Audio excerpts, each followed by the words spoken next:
عظیم قربانی، امتحان ابراہیم اور اسماعیل علیہ السلام۔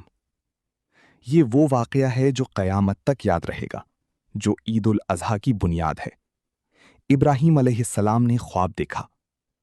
ترجمہ: میں خواب میں دیکھ رہا ہوں کہ میں تمہیں ذبح کر رہا ہوں۔ سورۃ الصافات 102۔ یہ اللہ کا حکم تھا۔ ابراہیم علیہ السلام نے بیٹے کو بتایا، بغیر کسی لاگ لپیٹ کے۔ ترجمہ: تو دیکھو تمہاری کیا رائے ہے۔ سورۃ الصافات 102۔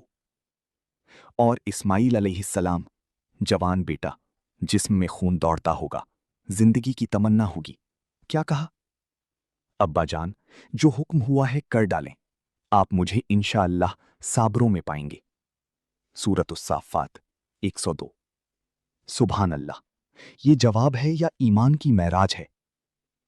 اسماعیل علیہ السلام نے خود کہا، ابا میرے ہاتھ پاؤں باندھ دیں تاکہ تکلیف میں آپ کو کوئی نقصان نہ پہنچاؤں، اور منہ کو زمین کی طرف کریں تاکہ میری آنکھیں دیکھ کر آپ کا ہاتھ نہ رکے۔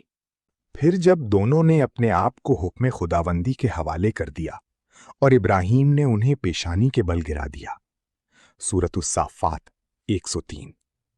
اور پھر آسمان سے آواز، اے ابراہیم، تم نے خواب سچ کر دکھایا۔